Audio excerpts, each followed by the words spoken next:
우리를 자녀로 부르시고 변함없이 함께 하시는 우리의 아버지 하나님, 그 은혜와 사랑에 너무나도 감사드립니다.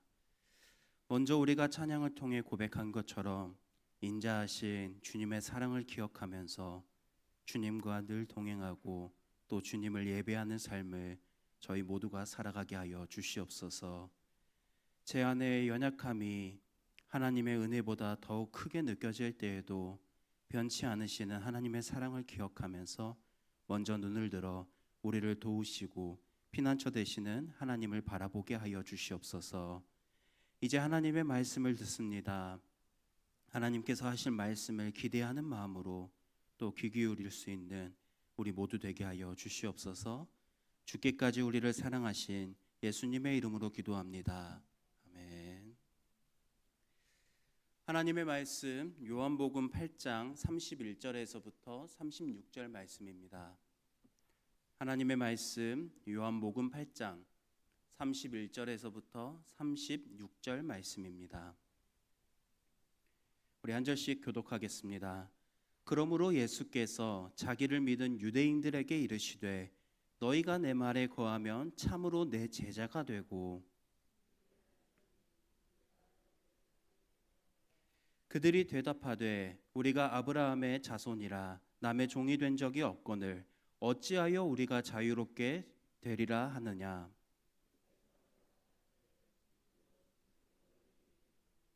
주를 범하는 자마다 종은 영원히 집에 거하지 못하되 아들은 영원히 거하나니 그러므로 아들이 너희를 자유롭게 하면 너희가 참으로 자유로우리라. 아멘. 오늘 본문은 예수님께서 예루살렘 성전에서 말씀하시던 중에 일어난 일이었습니다. 앞선 30절을 보면은 많은 유대인들이 예수님의 말씀을 듣고 예수님을 믿었습니다. 예수님은 먼저 자신이 하나님께서 보내신 사람이며 그리고 세상의 빛이시고 자신을 믿는 자는 죄 가운데 죽지 않고 영원한 생명을 얻는다라고 말씀하셨습니다. 그 말씀을 들은 사람들 가운데에 많은 이들이 예수님을 믿기 시작했습니다. 그래서 오늘 본문은 예수님께서 이제 막 복음을 받아들이는 유대인 성도들을 향해서 참된 믿음을 갖고 있는 사람이라면 어떤 삶을 살아가야 하는지에 대해서 권면하시는 말씀입니다. 우리 먼저 방금 읽어보기도 했지만 31절 말씀, 32절 말씀 앞에 화면을 보고 다시 한번 읽어보도록 하겠습니다. 너희가 내 말에 거하면 참으로 내 제자가 되고 진리를 알지니 진리가 너희를 자유롭게 하리라. 예수님은 참된 믿음을 갖고 있는 사람은 예수님의 말씀 안에 거하는 사람이고, 그리고 그 말씀 안에 거하는 사람은 진리를 알고 그 진리 안에서 자유로이 살아가는 성도라고 말씀하십니다. 그런데 이 말을 들은 유대인 성도들의 반응은 생각 외였습니다. 33절을 보면 그들은 이렇게 말합니다. 우리가 아브라함의 자손이라 남의 종이 된 적이 없거늘 어찌하여 자유롭게 되느냐 하느냐라고 말씀했습니다. 그들은 왜 예수님께서 진리를 하면 너희들은 자유롭게 살아갈 거야 라고 하셨던 그 말씀에 이렇게 대답했을까요?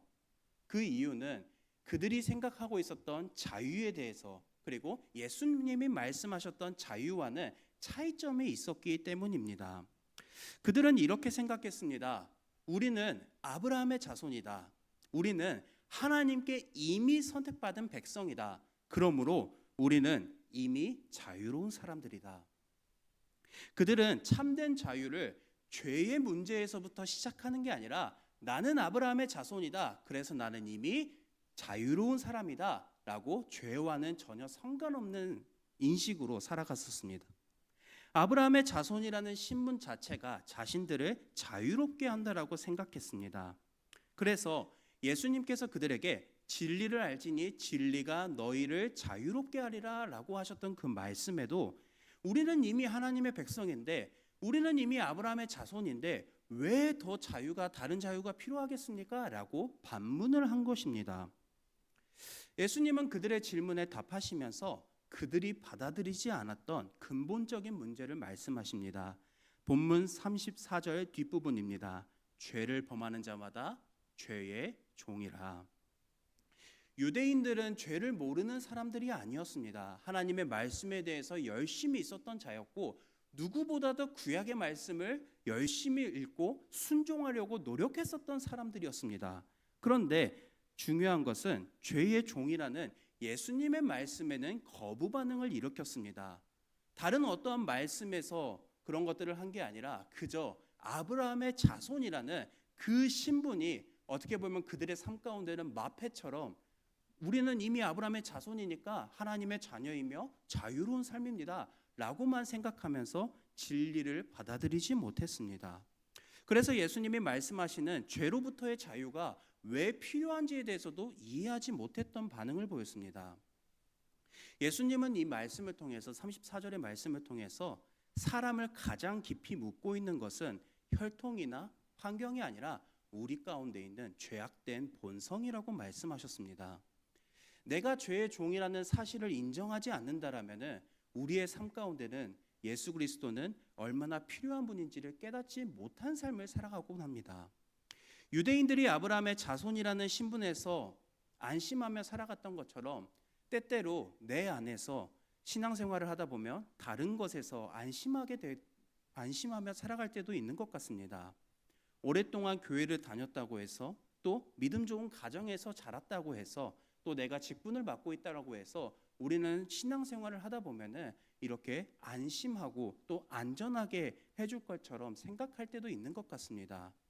물론 우리에게 교회를 다니게 하여 주시고 또 믿음의 가정을 만나게 하여 주신 것, 우리에게 직분을 맡겨주신 것, 그 모든 것은 하나님께서 우리에게 은혜로 주신 것입니다. 다만 이 모든 것들이 우리를 죄에서부터 자유롭게 해주지는 못합니다. 죄의 문제를 해결하시고 진짜 자유를 주실 수 있는 분은 오직 예수 그리스도 한 분밖에 없다라는 사실입니다. 그러므로 오늘 말씀을 통해서 우리의 죄의 문제를 해결하시기 위해 십자가에 못 박히신 예수 그리스도를 바라보고 그분 안에서 진정한 자유를 누리며 살아가는 우리 귀한 모든 성도님들이 되시길 간절히 소망합니다. 예수님은 이어지는 말씀에서 종과 아들을 비교하시면서 참된 자유가 무엇인지 말씀하십니다. 이어지는 35절 그리고 36절 말씀입니다. 종은 영원히 집에 거하지 못하되 아들은 영원히 거하나니 그러므로 아들이 너희를 자유롭게 하면 너희가 참으로 자유로우리라. 아멘.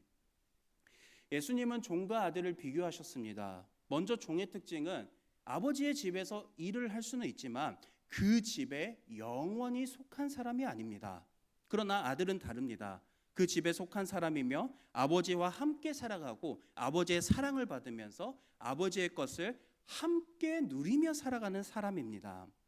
예수님은 바로 자신이 하나님의 아들이라고 말씀하십니다. 그리고 예수님은 하나님의 아들이신 자신만이 죄의 종인 우리를 참으로 자유롭게 해주실 수 있다라고 말씀하셨습니다.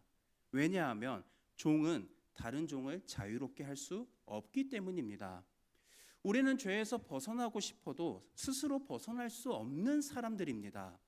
죄를 짓지 않으려고 결심해도 같은 죄를 반복하지 않으려고 다짐하는 그 순간에도 우리는 언제 그렇게 결심하고 다짐했는지도 모르게 넘어지고 다시 또 넘어지고 하는 삶의 반복의 과정을 겪어갑니다. 사실 이미 구원을 받았음에도 불구하고 여전히 이렇게 죄에서 자유롭지 못한 우리의 삶을 바라본다면 죄의 문제는 정말로 내 힘으로 해결할 수 없다라는 사실을 더욱더 깨닫게 됩니다.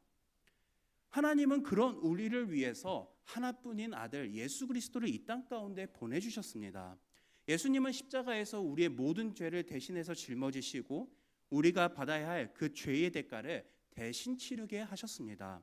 이를 대속의 은혜라고 합니다. 우리가 값을 지불하고 죄의 문제를 해결해야 함에도 불구하고 예수님은 그 모든 사람들의 죄를 이미 다 값을 치르셨습니다. 그리고 죽음을 이기시고 다시 살아나면서 죄와 사망의 권세를 깨뜨리셨습니다. 예수님께서 우리를 자유롭게 하신 목적이 바로 여기에 있습니다. 죄의 종이었던 우리를 십자가에서 죽으심으로써 하나님의 자녀로 삼아주시고 하나님의 집에 영원히 속한 자녀가 되게 하셨습니다. 우리는 종이었지만 하나님의 아들이 우리를 위해서 죽으심으로 우리에게 친히 양자가 되는 은혜를 누리게 되었습니다. 하나님의 자녀가 되는 은혜를 누리게 하셨습니다. 그래서 우리는 더 이상 하나님과 멀어진 사람들이 아니라 하나님은 나의 아빠 아버지라고 부를 수 있는 사람들이 되었습니다. 이것이 예수님께서 유대인 성도들에게 그리고 오늘날 우리에게 말씀하시는 참된 자유입니다. 물론 예수님을 믿는다고 해서 우리의 삶 가운데 모든 문제가 해결되는 것은 아닙니다. 어려움이 없어지는 것도 아니고 아프지도 않는 것도 아니며 걱정할 일이 전혀 생기지 않는 것도 아닙니다. 오히려 우리의 삶 가운데서 예수님을 믿는데도 이전의 삶보다 내 안에 더 근심과 걱정이 많아질 때도 있고 힘든 것처럼 느껴질 때도 있습니다. 우리의 삶에는 여전히 눈물도 있고 염려도 있고 해결해야 할 문제들도 너무나도 많은 것 같습니다. 그럼에도 우리는 이 모든 순간 속에서 자유를 누릴 수 있는 사람들입니다. 왜냐하면 예수님께서 우리를 죄의 종에서 하나님의 자녀로 삼아주셨기 때문입니다. 참된 자유는 내 마음대로 살아가는 것이 아니라 하나님의 자녀로서 아버지 하나님의 사랑 안에서 살아가는 삶이 참된 자유로운 삶입니다. 이미 받은 예수님의 은혜와 그리고 그 사랑 안에서 참된 자유를 누려가는 우리 모두이길 간절히 소망합니다. 예수님께서 우리를 이미 자유롭게 하셨다면 이제 우리는 어떻게 살아가야 하겠습니까? 예수님은 먼저 이미 그 답을 오늘 본문 처음에서 말씀해 주셨습니다. 우리 31절과 32절 말씀 다시 한번 읽어보도록 하겠습니다. 너희가 내 말에 거하면 참으로 내 제자가 되고 진리를 알지니 진리가 너희를 자유롭게 하리라. 예수님은 자유를 말씀하시면서 가장 먼저 내 말에 거하면이라고 말씀하셨습니다. 이 말은 자유를 얻기 위해서 하나님의 말씀 안에 예수님의 말씀 안에 거하라는 뜻이 아닙니다. 예수님께서 이미 자유를 얻은 사람이라면 자연스럽게 그분의 말씀을 따라 살아가게 된다라고 말씀하신 것입니다. 거한다는 것은 잠시 있다라는 의미가 아니라 계속해서 머문다는 사실입니다. 예수님의 말씀을 기준으로 삼고 그리고 그 말씀을 믿고 우리의 삶의 기준으로 세워서 그 안에서 확실한 정체성과 가치관을 세우고 살아가는 삶이라는 것을 말씀하십니다. 그래서 참된 제자는 단순히 예수님을 지식적으로 안다라고 말하는 사람이 아니라 정말로 예수님의 말씀을 알고 그분 안에 거하면서 자연스럽게 그 말씀에 따라 살아가는 사람이 참된 제자임을 말씀하신 것입니다. 그리고 이어서 그런 사람이 진리를 알게 된다라고 말씀하십니다. 여기에서 말하는 진리는 변하지 않는 그리고 단순히 성경 지식을 많이 아는 것을 의미하지 않습니다. 예수님이 누구이신지, 예수님께서 나를 위해서 무엇을 하셨는지를 더욱 깊이 알아가는 것을 진리라고 표현합니다. 요한복음 14장 6절 말씀을 보면 우리에게는 너무나도 유명한 말씀입니다. 요한복음 14장 6절 말씀입니다. 내가 곧 길이요 진리요 생명이니 라고 말씀하셨습니다. 결국 진리를 안다는 것은 진리이신 예수 그리스도를 더욱더 알아가고 예수님과 더욱 깊은 관계를 맺어간다는 것을 의미합니다. 다르게 말하면 예수님께서 우리를 어떻게 구원하셨는지 그 구원을 해주시고 우리에게 어떠한 삶을 살아가라고 하신 건지를 깊이 알아가고 그에 맞춰서 살아가는 삶이라는 것을 의미합니다. 여기서 우리가 꼭 기억해야 할 것은 예수님은 말씀 안에 거하는 삶을 구원을 받기 위해서 또 진정한 참된 자유를 누리기 위한 조건으로 말씀하지 않으셨다라는 사실입니다. 우리는 하나님의 말씀을 잘 지켜서 자녀가 되진 않았습니다. 예수님께서 먼저 우리의 삶 가운데 찾아오셔서 우리를 자유롭게 하셨고 죄의 종에서 하나님의 자녀로 되게 삼아주셨습니다. 그래서 예수님의 말씀을 믿고 그 말씀을 따라가는 삶은 자유를 얻기 위한 삶이 아니라 이미 자유를 얻은 사람에게서 자연스럽게 나타나는 삶의 모습이라는 사실입니다. 이 차이는 우리의 신앙생활을 완전히 바꿔놓습니다.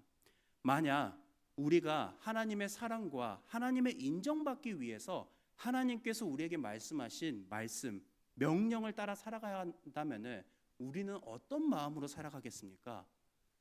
우리가 하나님의 사랑을 기억하면서도 하나님의 말씀을 따라 살아가는 게 너무나도 버거운데 그 명령만을 생각하면서 살아간다면은 오늘도 나는 하나님의 자녀로 살아가는 것을 실패했다라는 생각, 그리고 하나님께서는 매번 같은 곳에서 넘어지며 자꾸만 하나님을 따라 살아가겠다라고 결단하면서도 연약해서 넘어지고 좌절하는 나의 모습을 보면 실망하시지 않을까라는 생각들이 자리 잡으면서 더 이상 그 순종은 기쁨이 아니라 마음의 짐이며 부담감으로 남아있을 것입니다.